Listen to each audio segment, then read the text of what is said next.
Hi, ഇന്നത്തെ വിഭവം ചക്കപ്പഴം വരട്ടിയതാണ്. പണ്ട് കാലം മുതലുള്ള വിഭവമാണിത്. ഇത് ഉണ്ടാക്കാൻ കുറച്ച് കഷ്ടപ്പാടുണ്ട്, എങ്കിൽ പോലും ഇതിൻ്റെ ടേസ്റ്റ് ഓർക്കുമ്പോൾ വീണ്ടും വീണ്ടും ഉണ്ടാക്കും.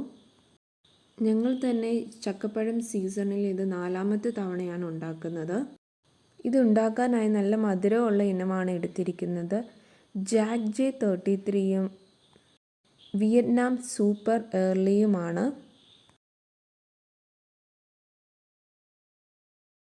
ഈ ചക്കപ്പഴം പഴുത്ത സമയത്ത് ഞങ്ങൾ കഴിച്ചതിന് ശേഷം ബാക്കി വന്നത് ഞങ്ങൾ ഫ്രീസറിൽ സിപ്ലോക്ക് ബാഗിൽ സൂക്ഷിച്ചിരുന്നു. ഇവിടെ 5 കിലോ ചക്കപ്പഴമാണ് എടുത്തിരിക്കുന്നത്. ശർക്കര ഏകദേശം 1.5 കിലോയെ എടുക്കുന്നുള്ളൂ.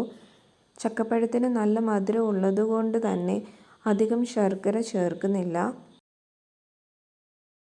ശർക്കര തീയിൽ വെച്ച് കുറച്ച് വെള്ളവും ചേർത്ത് അത് ഉരുക്കി അരിച്ചെടുത്ത് മാറ്റി വയ്ക്കുക. ഞാൻ ഈ വിഭവം ഉണ്ടാക്കുന്ന അടുപ്പിലാണ്. അപ്പോൾ ആദ്യം ഉരുളിയിലേക്ക് 2 ടേബിൾ സ്പൂൺ നെയ്യ് ഒഴിച്ചു കൊടുക്കുകയാണ്.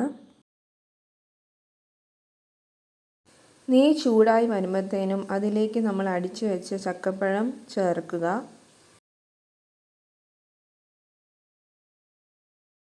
അതിനുശേഷം നന്നായിട്ട് നമ്മൾ ഇളക്കിക്കൊണ്ടിരിക്കുകയാണ്. ഇത് ആക്ച്വലി ഒരു കണ്ടിന്യൂസ് പ്രോസസ്സാണ്. അപ്പോൾ നന്നായിട്ട് ഇളക്കിക്കൊണ്ടിരിക്കുക.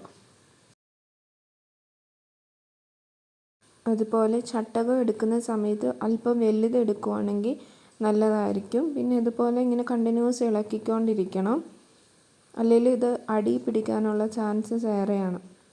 ഈ റെസിപ്പി ഉണ്ടാക്കാനായി ഏകദേശം 1.5 മണിക്കൂറാണ് സമയമെടുത്തത്.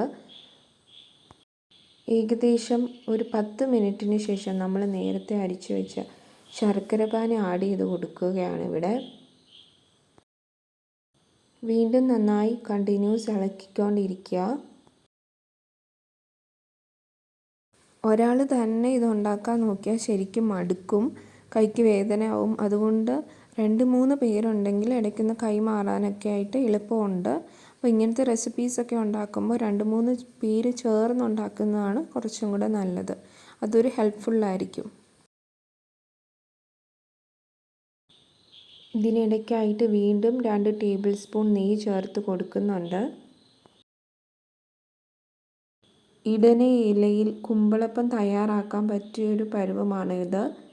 അതിനുശേഷം വീണ്ടും നമ്മൾ 2 ടേബിൾ സ്പൂൺ നെയ്യ് ആഡ് ചെയ്ത് കൊടുക്കുന്നുണ്ട്. ഇടയ്ക്കിങ്ങനെ കൊമ്മള പൊട്ടി വരുന്നുണ്ട്. അപ്പം ഇത് നമ്മുടെ ദേഹത്തേക്കൊന്നും തെറിക്കാതെ ശ്രദ്ധിക്കണം. കണ്ടിന്യൂസ് ആയിട്ട് ഇളക്കിക്കൊണ്ടിരിക്കുക.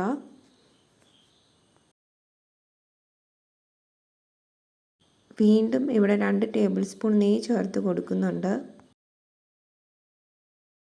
ഇപ്പം നല്ല മണമൊക്കെ വരുന്നുണ്ട്. ഇവിടെ നമുക്കൊരു കളർ ചേഞ്ചൊക്കെ കാണാനായിട്ട് പറ്റുന്നുണ്ട്. ഇത് ഏകദേശം ഒരു ഫൈനൽ സ്റ്റേജ് ആവാറായിട്ടുണ്ട്. വീണ്ടും 2 ടേബിൾ സ്പൂൺ നെയ്യ് ഇവിടെ ആഡ് ചെയ്ത് കൊടുക്കുന്നുണ്ട്. ഇത് ഏകദേശം ഫൈനൽ സ്റ്റേജിനോട് അടുത്തിട്ടുണ്ട്. അപ്പോൾ നന്നായിട്ട് ഇളക്കിക്കൊണ്ടിരിക്കുക.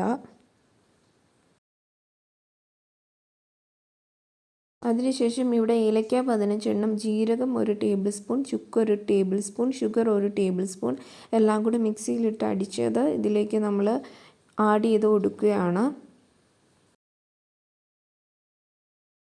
വീഡിയോ ഹെൽപ്ഫുൾ ആയെങ്കിൽ ലൈക്കും ഷെയറും സബ്സ്ക്രൈബും ചെയ്യണേ.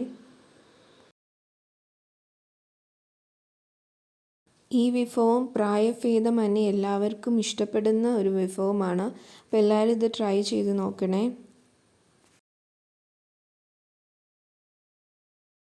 ഈ ഒരു പരുവമാകുമ്പോൾ നമ്മുടെ റെസിപ്പി തയ്യാറായിട്ടുണ്ട്. ഇതിൻ്റെ കണക്കെന്ന് പറയുന്നത് ഉരുളിയിൽ നിന്ന് ഇങ്ങനെ വിട്ട് വരുന്ന ഒരു പരുവമാവണം. ഇവിടെ നെയ്യ് ആഡ് ചെയ്യുന്നതുകൊണ്ട് തന്നെ നല്ലൊരു തിളക്കം നമുക്ക് കാണാനായിട്ട് പറ്റും. അതുപോലെ തന്നെ നല്ലൊരു മണമാണ്. പണ്ടുകാലത്ത് സൂക്ഷിച്ചിരുന്നത് പുറത്തായിരുന്നു. അത് ഏകദേശം 1 വർഷത്തോളം കേട് കൂടാതെ ഇരിക്കുമായിരുന്നു. ഇപ്പോൾ നമുക്ക് ഫ്രിഡ്ജ് ഉണ്ടായതുകൊണ്ട് നമുക്ക് ഫ്രിഡ്ജിൽ സൂക്ഷിക്കാനായിട്ട് പറ്റും. ഇത് നല്ല ഉണങ്ങിയ കുപ്പിയിൽ ഇട്ട് വയ്ക്കാം. അതിന് മുകളിലായിട്ട് നമുക്ക് പ്രിസർവേറ്റീവായിട്ട് ഇവിടെ ആഡ് ചെയ്യാൻ പറ്റുന്ന ഷുഗറാണ്. അപ്പോൾ അങ്ങനെ ആഡ് ചെയ്യുവാണെങ്കിൽ അത് നന്നായിട്ട് ഇരുന്നോളും കേട് കൂടാതെ. അപ്പോൾ കഴിക്കുന്ന സമയത്ത് ആ ഷുഗർ എടുത്ത് മാറ്റിയാൽ മതി.